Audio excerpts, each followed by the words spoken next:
ನಿನ್ನೆ ನಡೆದಿರ್ತಕ್ಕಂಥ ಸರ್ಕಾರದ ಎರಡನೇ ಹಂತದ ಸಚಿವ ಸಂಪುಟದಲ್ಲಿ ನಮ್ಮ ರಾಜ್ಯಾದ್ಯಂತ ಇರತಕ್ಕಂಥ ದಲಿತರ ಧ್ವನಿಯಾಗಿರ್ತಕ್ಕಂಥ ಎಚ್.ಸಿ. ಮಾದೇವಪ್ಪ ಸಾಹೇಬರಿಗೆ ಅವಕಾಶವನ್ನ ಕಲ್ಪಿಸಿಕೊಡೋದ್ರಲ್ಲಿ ಇವತ್ತು ದುರುದ್ದೇಶದಿಂದ ಪೂರ್ವ ಸಿದ್ಧತೆಯಿಂದ ಅವ್ರನ್ನ ಹತ್ತಿಕ್ಕಂತ ಕೆಲಸ, ಅವ್ರ ನಾಯಕತ್ವವನ್ನು ಹತ್ತಿಕ್ಕಂತ ಕೆಲಸ ಮಾಡೋದ್ರ ಮುಖಾಂತರ ಅವರು ಸಚಿವ ಸಂಪುಟವನ್ನ ತಪ್ಪಿಸಿದ್ದಾರೆ. ಇದರ ಹಿಂದೆ ಯಾರೇ ಇರಲಿ ಅವರಿಗೆ ಮುಂದಿನ ದಿನಗಳಲ್ಲಿ ಸರಿಯಾದ ಉತ್ತರವನ್ನ ಕೊಡೋದ್ರ ಮುಖಾಂತರ ನಾವು ಅವರಿಗೆ ಗಮನವನ್ನ ಸೆಳಿತೀವಿ. ದಲಿತರು ರಾಜ್ಯಾದ್ಯಂತ ಮಾದೇವಪ್ಪ ಸಾಹೇಬರಿಗೆ ರಾಜ್ಯಾದ್ಯಂತ ಅವರದೇ ಅಂತ ಅನುಯಾಯಿಗಳು ಇವತ್ತು ನಮ್ಮಂತ ಸಾವಿರಾರು ಲಕ್ಷಾಂತರ ಜನ ಕಾರ್ಯಕರ್ತರು ಇವತ್ತು ಅವರ ನಡೆನ ಅವಲಂಬಿಸಿರೋಂಥ ಕಾರ್ಯಕರ್ತರು ಇದ್ದಾರೆ.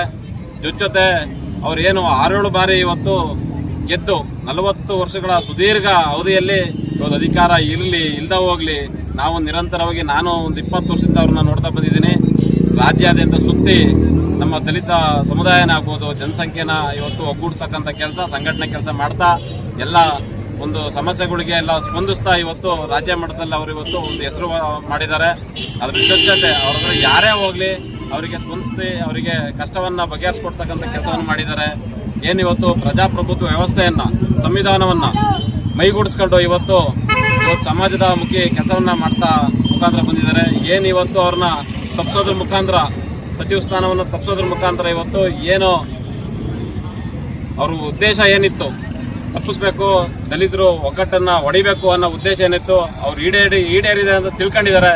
ಆದ್ರೆ ನಾವು ಯಾವತ್ತೂ ಕೂಡ ಮಾದೇವಪ್ಪ ಸಾಹೇಬ್ರನ್ನ ಏನು ರಾಜ್ಯಾದ್ಯಂತ ನಾವು ಸಂಘಟನೆ ಮಾಡೋದ್ರ ಮುಖಾಂತರ ಅವರಿಗೆ ನಾವು ಬಲ ತುಂಬುವಂತ ಕೆಲಸ ನಾವ್ಯಾವತ್ತೂ ಅವ್ರನ್ನ ಕೈ ಬಿಡೋದಿಲ್ಲ. ಕೊನೆಗಾಲದವರೆಗೂ ಜೀವ ಇರೋವರೆಗೂ ಅವ್ರ ಜೊತೆಲಿರ್ತೀವಿ. ಇನ್ನು 224 ಕ್ಷೇತ್ರ ಏನಿದೆ ಕರ್ನಾಟಕದಲ್ಲಿ, ಕ್ಷೇತ್ರವಾರು ಇವತ್ತು ಕಾರ್ಯಕ್ರಮ ಮಾಡೋದ್ರ ಮುಖಾಂತರ, ಸಂಘಟನೆ ಮಾಡೋದ್ರ ಮುಖಾಂತರ ಅವ್ರ ಶಕ್ತಿನ ಇನ್ನೂ ಹೆಚ್ಚಿಸ್ತೀವಿ ಅಂತ ಹೇಳಿ ನಾನು ಮಾತು ಮುಗಿಸ್ತಾ ಇದ್ದೀನಿ.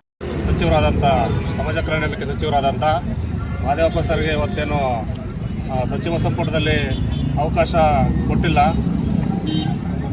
ಇವತ್ತೇನು ಒಳ ಮೀಸಲಾತಿ ಏನು ಅಂತ ಶುರು ಮಾಡಿದಾಗ ಸಂದರ್ಭದಲ್ಲಿ ಬಹಳ ಇಡೀ ಕರ್ನಾಟಕದಾದ್ಯಂತ ಒಳ ಮೀಸಲಾತಿ ವಿಚಾರದಲ್ಲಿ ಮಾದೇವಪ್ಪನವರ ನಾಯಕತ್ವದಲ್ಲಿ ಮುಂಚೂಣಿಯಾಗಿ ಇವತ್ತು ಎಲ್ಲ ದಲಿತರು ಒಂದು ಸಭೆಯನ್ನು ಸೇರಿ ಒಳ ಮೀಸಲಾತಿ ಜಾರಿ ಮಾಡೋದ್ರಲ್ಲಿ ಅವರು ಪ್ರಮುಖ ಪಾತ್ರರಾಗಿದ್ದಾರೆ.